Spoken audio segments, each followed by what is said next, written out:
Lep večer, ne bom imel časa, ker je odločena Rusija.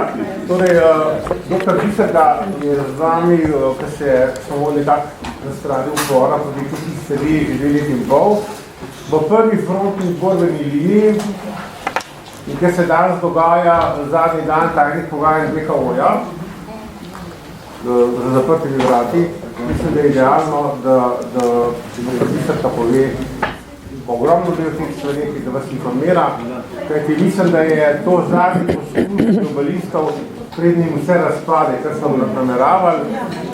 Če vse to zrušimo, potem smo dokončno zmagali. Izvoli, Biserka, so veseli vedno.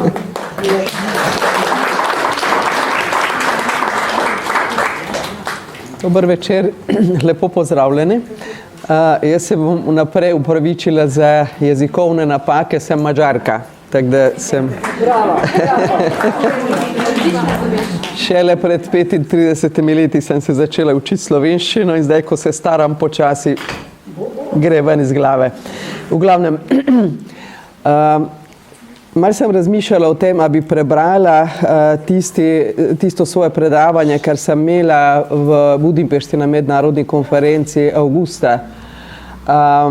Tu je tako zelo sistematično vse napisano in zagotovo ne bom nič pozabila, če preberem. Je pa seveda bolj monotono. Ali pa preprosto poskusim z svojimi besedami povedati, pa boste mi toliko tolerirali, da jaz še malo pol pokukam v svoje zapiske, če sem kaj bistvenega pozabila. To drugo. Ok, prav.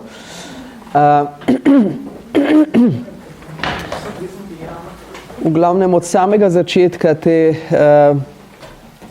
pandemije, če temu lahko rečemo tako, je meni bilo jasno, da niti en od ukrepov, ki so bili uvedeni, niso bili v skladu z medicinsko stroko. Tako da takrat se mi niti sanjalo ni, kaj pravzaprav je v ozadju, vedela sem pa, da je nekaj hudo narobe. Zaradi tega sem začela od samega začetka nekako bolj spremljati stvari, pa nekako se poglabljati v marsikatero literaturo, ki me prej verjetno tudi ne bi pritegnila. Ena od takšnih literatur, ki mi je prišla v roke, je bilo od Klausa Schwaba, kar je napisal pred 10 leti, o 4. industrijski revoluciji ali pa o Great Resetu. Ne vem točno, katera knjiga nosi katero ime, bolj pa je pred enim letom izdal še eno novo knjigo. No, ko sem v prvem lockdownu začela brati to knjigo, sem prišla do 3. koraka, v katerem opisuje vse te spremembe, ki jih oni želijo izpeljati. In meni se je zdelo tako bolno. Tako se mi je zdelo, da to morajo biti blodnje enega starega človeka, ki dejansko ne živi več, ampak preprosto samo ima ene zelo bolane fantazije. In sem knjigo odložila kot nekaj, kar pa toliko hudo pa ne more biti. No, pol pa 4. septembra 2020, ko sem slišala na televiziji, da je minister za zdravje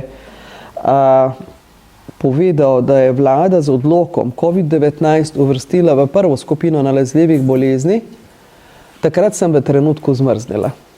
Pa nisem v istem trenutku vedela, zakaj. Pol sem se seveda spomnila mojega strokovnega izpita in debate na to temo s pravnikom, ki je bil v tej izpitni komisiji. Namreč, ko sem opravila izpit, pol je on začel debato o tem, kako je možno ta zakon zlorabiti. Seveda, ko sem študirala medicino, na pamet mi ni padlo, da bi kdorkoli hotel medicino za karkoli zlorabiti. Ne? Ampak, toliko morda, da razumete, takrat mi je postalo jasno, da je nekaj bistveno bolj hudo narobe, kot sem mislila še takrat, čisto na začetku, ko sem videla, da te ukrepe ne ustrezajo pač medicinski stroki. Namreč v prvo skupino nalezljivih bolezni sodijo tiste bolezni, pri katerih je izjemno visoko število zelo hudo obolelih in izjemna visoka smrtnost.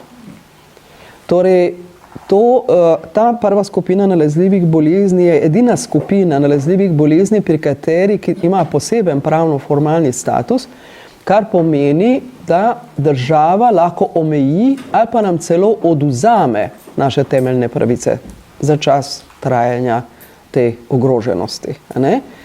In jasno je bilo takrat že po tolikih mesecih covida, da bolezen z 0,14% smrtnosti niti pod razno ne sodi v to skupino. Namreč v to skupino so sodili, ne vem, kuga, ebola, rumena mrzlica. To so vse bolezni s smrtnostjo od 30 pa do 100%. Ne?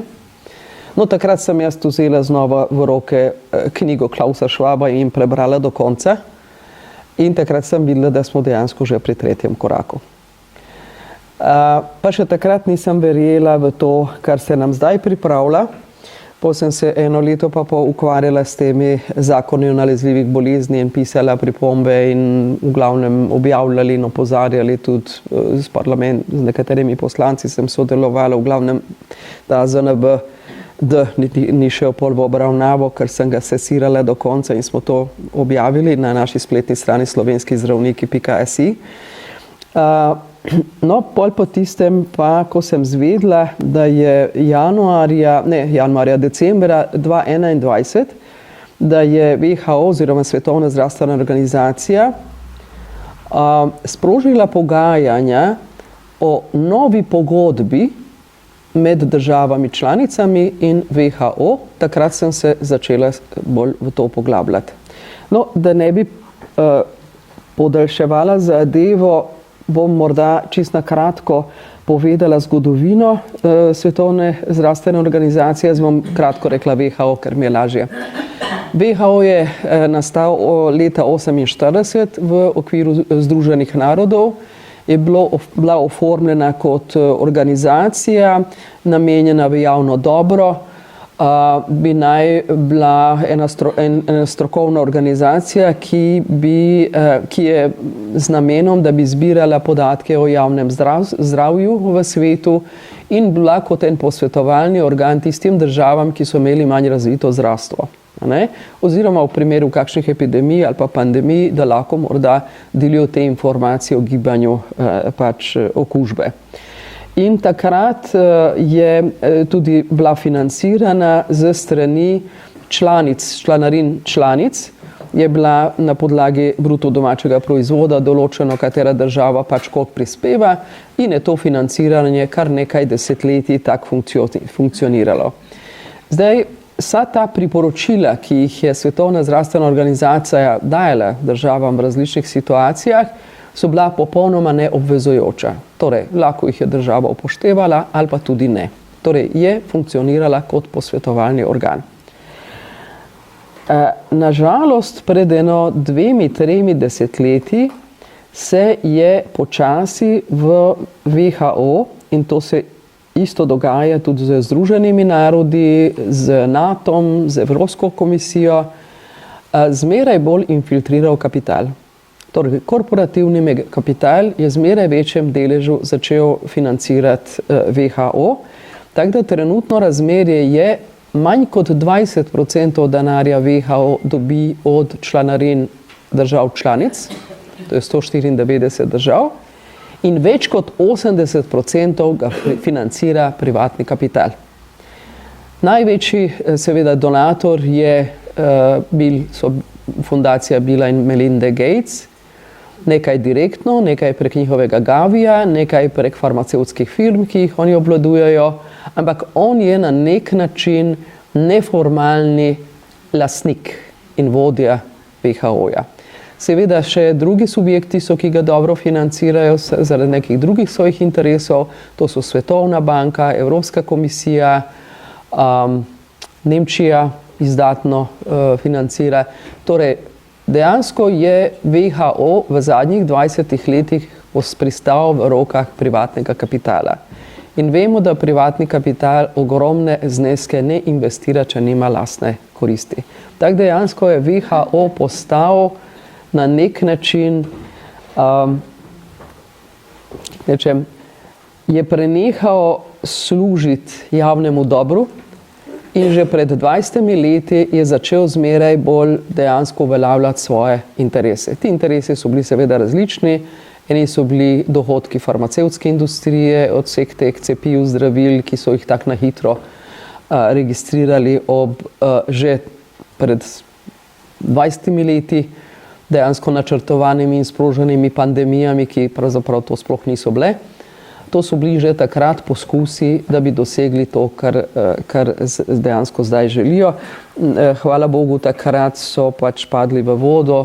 To so bili in pandemija te ptičje gripe, prašičje gripe, zike, SARS-a, MERS-a. V glavnem, to so vse bile pandemije, ki sploh niso izpolnjevale kriterije za razglasitev pandemije. Ne?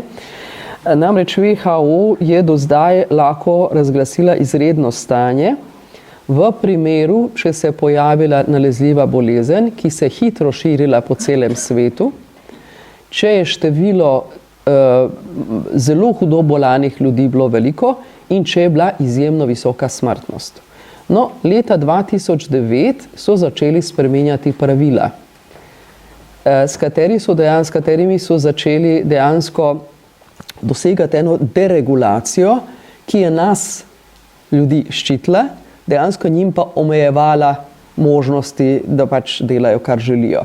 No, ta prva deregulacija je bila en mesec, torej leta 2009, pomladi 2009, en mesec pred razglasitvijo pandemije prašičje gripe. Takrat so iz tega pravilnika, kdaj WHO lahko razglasi pandemijo, črtali, da le v primeru zelo velikega števila hudo bolanih in izjemne visoke smrtnosti. To pomeni, od tega časa lahko WHO lahko razglasi pandemijo pravzaprav kadarkoli, ko se ji zazdi, tako da tudi vse te SARS, MERS, Zika in vse te sploh niso izpolnjevale kriterije za razglasitev pandemije, ampak so bile krasna možnost, da pol oni prodajo ogromne količine neraziskanih in cepiv in zdravil, ki so bile za marsikoga usodne. V glavnem od tega časa velja, da WHO lahko razglasi pandemijo kadarkoli želi.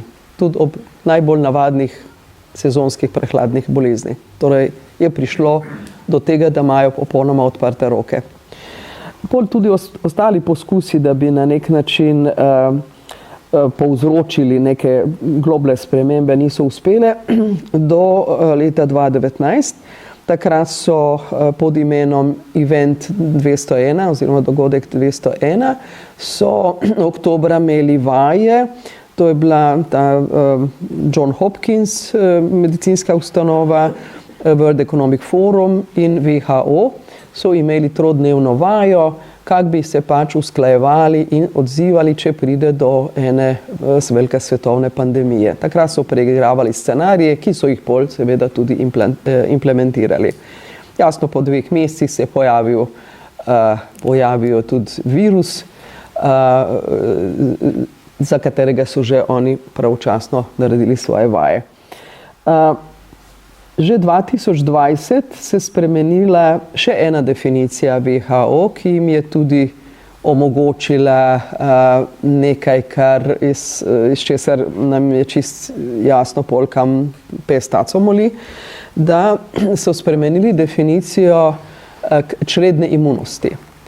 Do ta čas, do 2020, je čredna imunost bila definirana kot imunost, ki jo lahko pridobimo s prebolevanjem kužne bolezni ali s cepljenjem. Ne? In dejansko ta definicija tudi ustreza medicinski stroki.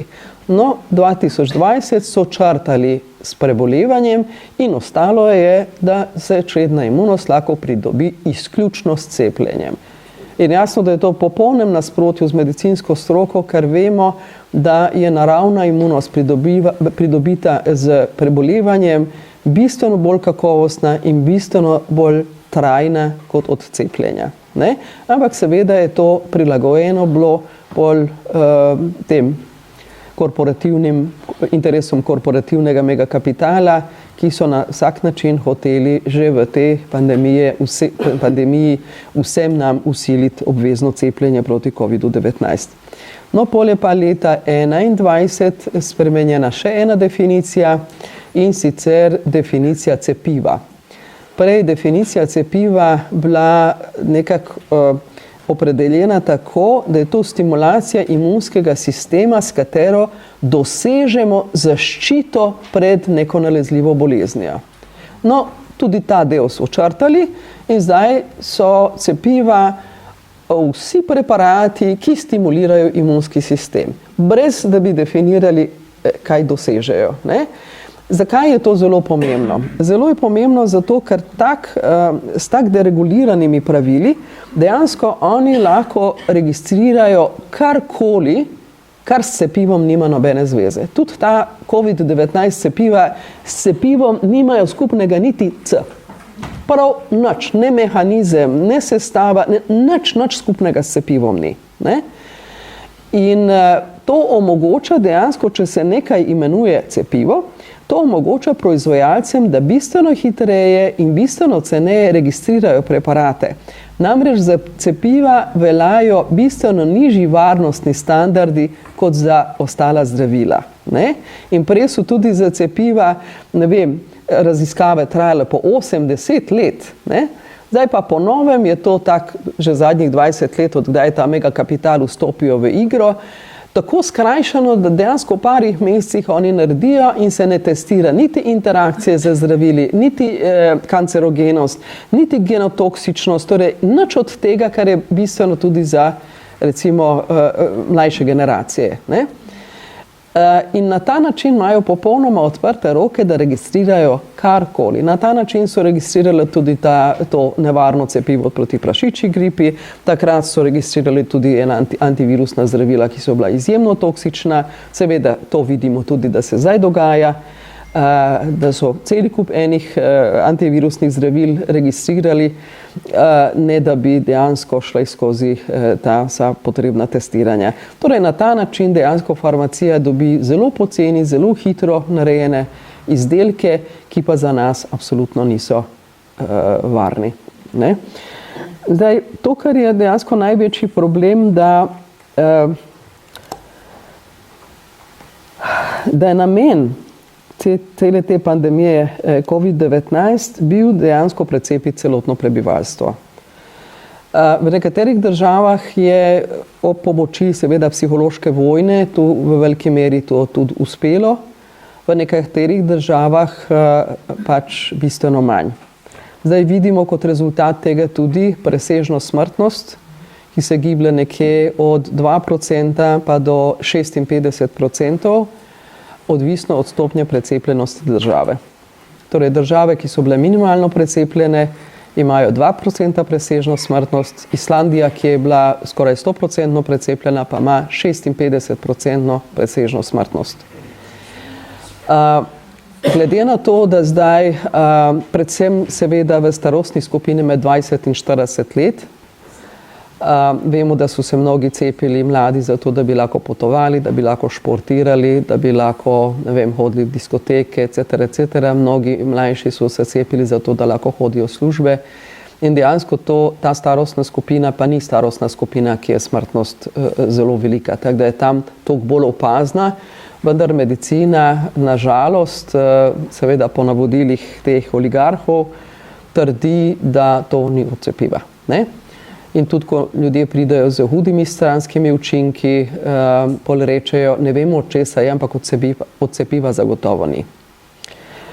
Zdaj, kaj se dogaja s tem novim sporazumom WHO? Sem rekla, da je bil predstavljen decembra 2021 in je bilo nekako načrtovano, da bo verificiran maja 2024 in pol države bi imeli nekaj mesecev, da implementirajo te spremembe. Tu gre dejansko zdaj za dve spremembe, oziroma WHO je nekako ugotovil, da če bodo oni spreminjali neka svoja pravila, da pol obstaja več nekih možnosti, da se kaj zaplete, pa da se to ne izpelje v tistem času, kot si ga oni želijo. Pol so poiskali eno drugo pot, in sicer z spremembami IHR-a, To je pa mednarodna zdravstvena regulativa, katero mora upoštevati tudi WHO, in ker je možnost, da recimo se spotaknejo, da tako rečem, bistveno manjša, bistveno bolj enostavna je procedura. In seveda, čisto iskreno povedano, pred 5-6 dnevi sem zvedela, da so kot uvedbo tega z maja 2024 premaknili na maj 2023 in tega časa se prebujam vsako noč z nočnimi morami, ker sem vsaj mislila, da imamo vsaj dobro leto časa za neko ukrepanje.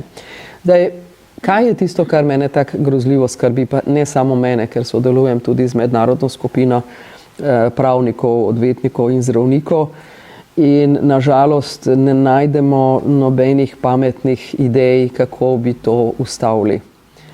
Namreč gre za to, da se v teh IHR pravilih spreminja veliko stvari, ki dajejo WHO-ju povsem drugačen status, kot ga je imel do zdaj.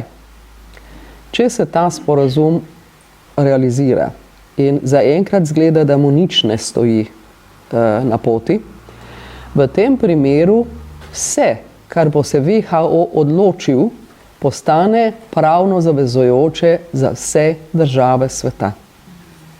Torej, ni več priporočilo, ampak odločitev, katero država mora upoštevati.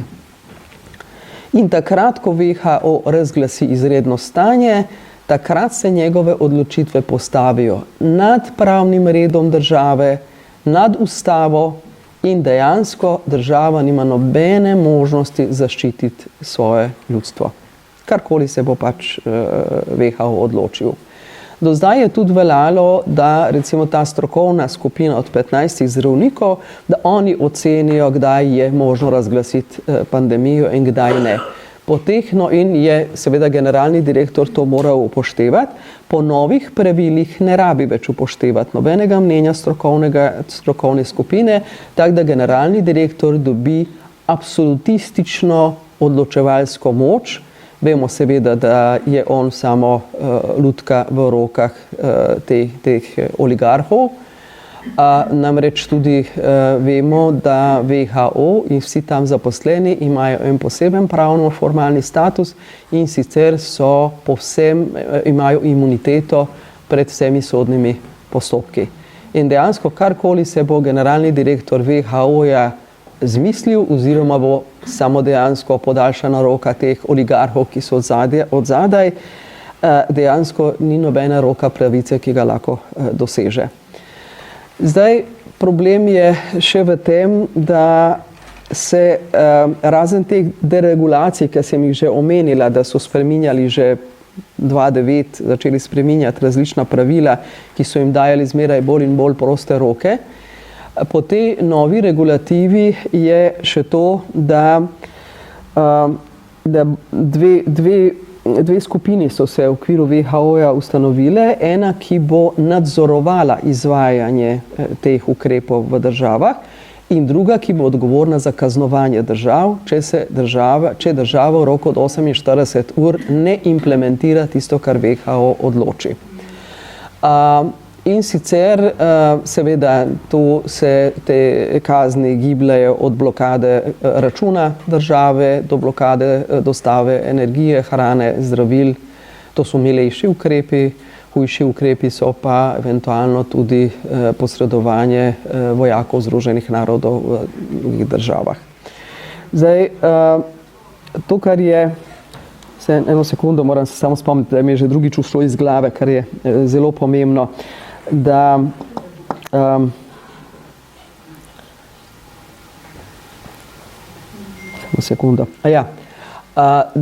da je WHO izjemno razširil svoje pristojnosti. Do zdaj je WHO lahko razglasil izredno stanje samo v primeru pandemij.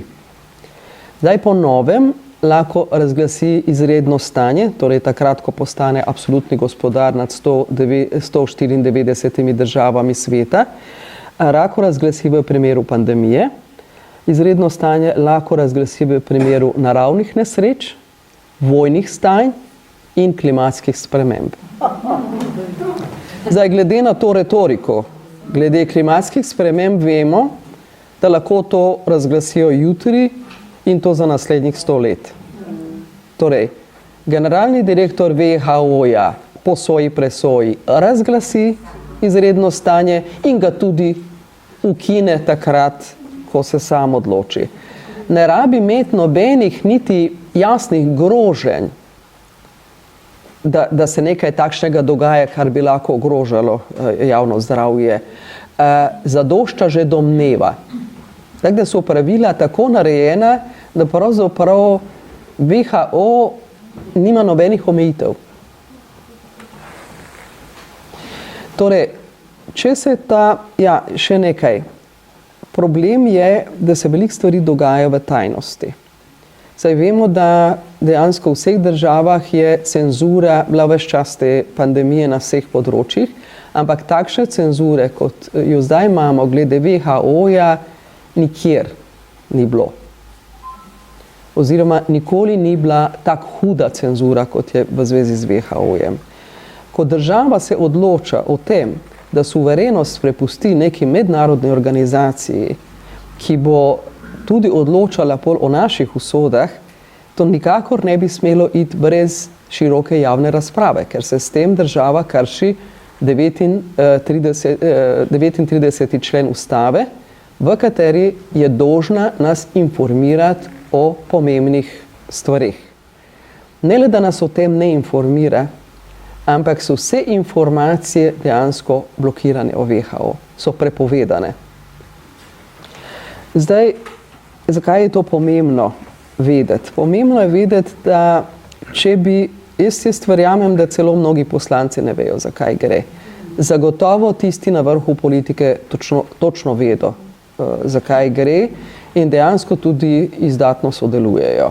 Namreč tudi zdaj je ustanovljeno, pa ne vidim nobenega razloga, zakaj pa bi, razen pač dokazovanje tem velekapitalu, da smo zelo pohlevni, ubogljivi in pridni, se ustanovil vsem poseben urad, ki ga bo vodila dr. Petričeva, ki je sicer v izvršilnem odboru WHO-ja v Ženevi in do zdaj pa izvršilna direktorica tudi v WHO-ju v Sloveniji. Zdaj pa ona postala vodja tega urada, ki bo utrjeval sodelovanje med slovenskim WHO-jem in Ministrstvom za zdravje. Kar pomeni, da je jasno, da naši politiki to mislijo izpeljati in da naši politiki na vse načine hočejo pred nami zakriti te informacije. Zdaj, to, kar je zelo bistveno še ob tem, da so skrajšali za 1 leto, zato da bi preprečili možnost, da jim se neka prepreka pojavi. Namreč, če zdaj to do 15. januarja predajo to formulacijo teh sprememb državam članicam, pol že dejansko lahko uveljavijo to maja letos. Če bi pa malo zamudili zdaj recimo s temi pravili, v tem primeru bi res morali počakati do maja 2024 in takrat bi imeli tudi neko tveganje, ker bi pol moral ameriški kongres glasovati o tem in tam je potrebna dvotretjinska večina za to, da bi ta sprejeli. Zato so ubrali to pod spremembe IHR-a, ker so to lahko uredili hitreje in se lahko izognejo tudi te oviri. In zdaj za izglasovanje tega zadošča navadna večina dejansko tega sveta ali skupščine Svetovne zdravstvene organizacije, kar pomeni en več za kot proti in je že stvar izglasovana in je že v veljavi.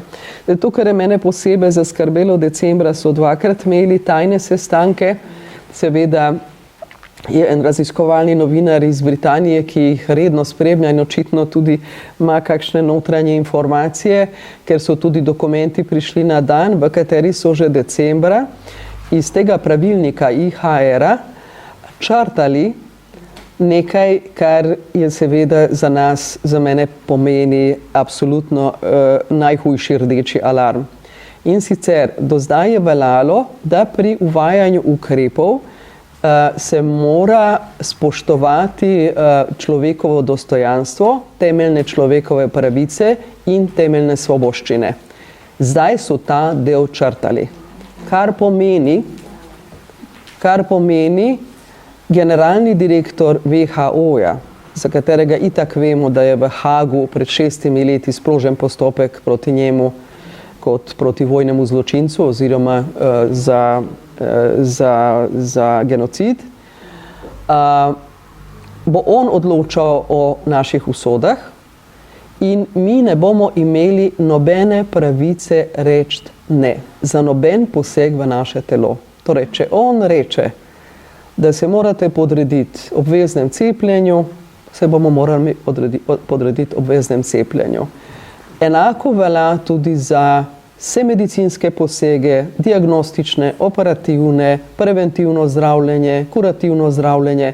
Torej, sploh ne bodo več potrebovali teh laboratorijskih mišk več, bodo lahko te zadeve na nas dejansko tudi testirali. Tako da dejansko drvimo v medicinsko diktaturo, v medicinski teror in medicinski fašizem. In moram reči, da me je groza, ker ne vidim možnosti, kaj lahko naredimo, da bi to ustavili. 8. in 9. novembra smo imeli en izredni sestanek mednarodni v Budimpešti, ko smo se zdravniki in pravniki, odvetniki, pravzaprav iz mednarodne skupnosti sestali in se pogovarjali o tem, kaj lahko naredimo, da to ustavimo. In me je bilo groza, ko so pravniki in odvetniki rekli, da pravnih sredstev nimamo. Da je edina možnost, da od ust do ust informiramo ljudi, da na nek način ljudi vedo, kaj se pripravlja. Računati na to, seveda izstop iz WHO bi bil dejansko najboljša rešitev, ampak zato bi pač potrebovali prvo ali izjemno veliko število ozaveščenih, informiranih ljudi, ki bi pritiskali na politiko, pa politika pol ne bi mogla to ignorirati, ali bi morali biti dejansko ti naši vodilni politiki res željni ščititi interese ljudstva, ne pa kapitala, kar pa vemo, da nažalost ni tako.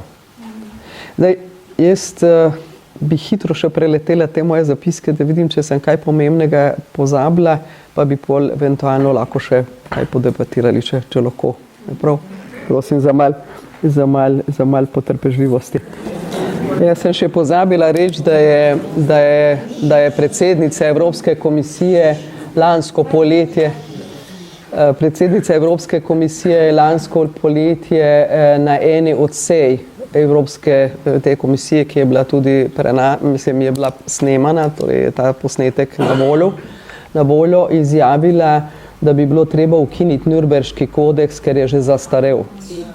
Kar pomeni edini kodeks, ki nas pravzaprav ščiti. Seveda 1-2 meseca pozneje, mislim, da je bilo to proti koncu poletja, lansko poletje je pa generalna direktorica, mislim, da Evropske banke, Francozinja, na sestanku, mislim, da je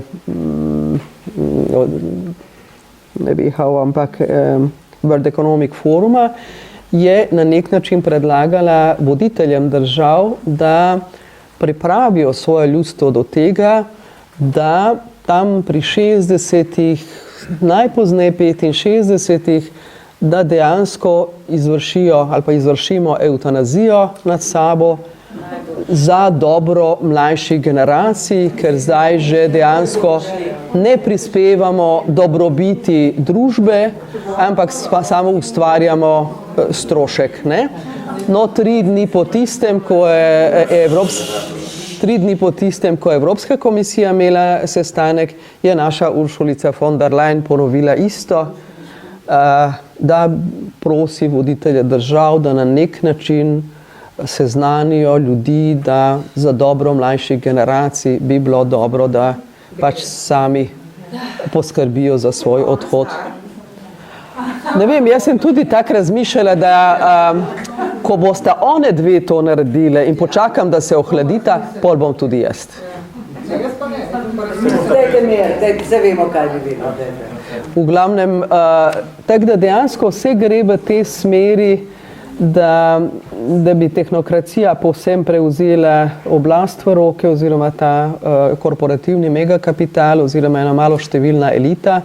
Vemo, da Klaus Schwab je samo njihova lutka, njihova dejansko tisti, ki navzven pove, kaj pač ta elita želi. Isto tako v WHO-ju vemo, da je v ozadju ista ta elita. Dejansko oni želijo povsem uničiti te civilizacijske dosežke, ki jih imamo. V tej četrti industrijski revoluciji po njihovih, pri njihovih presoji nas je preveč. Oni rabijo na majhno število ljudi, ki jih bo pač streglo, služilo oziroma pridelalo za njih tisto, kar je potrebno. Saj vidimo, da je tudi v času te epidemije povsem nelogično prišlo do nenadnega razpada javnega zdravstva. In kljub temu, da zdaj ni več nič od tega, kar se je dogajalo prve 2 leti, ko so zdravnike, namesto da bi zdravili paciente, odvlekli v testiranja in v cepljenja, da tudi zdaj dejansko ljudje ne morejo priti do zdravnika. Tako da je to sistematična razgradnja javnega zdravstva, namenjena dejansko telemedicini, torej temu, da mi navadni ljudje komuniciramo z računalnikom in ne dejansko z zdravnikom. In vsa ta farsa teh protestov, tudi pacientov, pravzaprav so igra, ki jo podpira tudi vladajoča koalicija, samo zato, da bi zakrili, da dejansko oni sodelujejo pri tej razgradnji javnega zdravstva. Tako da, nažalost, jaz res ne vidim, kakšne možnosti imamo, da se rešimo. Morda bo me kdo razveselil s kakšno idejo, dokler jaz še malo pregledam svoje zapiske. Bi bila zelo vesela. V glavnem zdaj bom tako malo po malo skakala iz teh mojih zapiskov. Dejansko države niti ne rabijo podpisati to pogodbo, tako da sicer je minister Poklukar takrat, ko je podpisal pogodbo z WHO za 2 leti naprej v tem smislu, da bomo sodelovali pri reševanju te epidemije, pol je tudi pisno izrazijo podporo tej novi pogodbi, kar pomeni namen države, da pač to izvaja. Ampak dejansko nobena od držav ne rabi to podpisati. Če se država uradno ne sproži, ne upre in reče, ne, mi tega se ne strinjamo in ne bomo izvajali, ali ne sproži postopek za izstop, se avtomatično smatra, da pristaja. Kljub temu, da WHO na noben način, niti pravno formalno, niti funkcionalno, nima več nobene veze s tistim WHO-jem, v katerega je naša država v sklopu skupne države vstopila. Tako da je dejansko to ena skoraj čist privatna formacija, kateri bo nas naša politika prodala suverenost naše države in ljudi prepustila na milost in nemilost kapitalu. Sem pozabila reči to, kar je Tolkomat povedal, da zdaj zaključna pogajanja tajna so od ponedeljka 9. pa do danes, do 13. In zdaj naj bi vse te definicije bile usklajene in 15.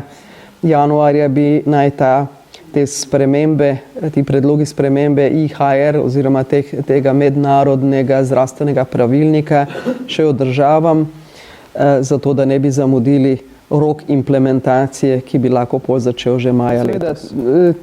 Takšna ena avtokratska oblast, kot se nam zdaj obeta prek WHO-ja, dejansko omogoča zlorabe neslutenih razmer. Dejansko ne le, da bodo pohodili temeljne človekove pravice, ampak dejansko prav čist nobenih človeških pravic ne bomo imeli, če se to implementira. Tako da, na kratko toliko, upam, da nisem kaj pomembnega pozabila. Zdaj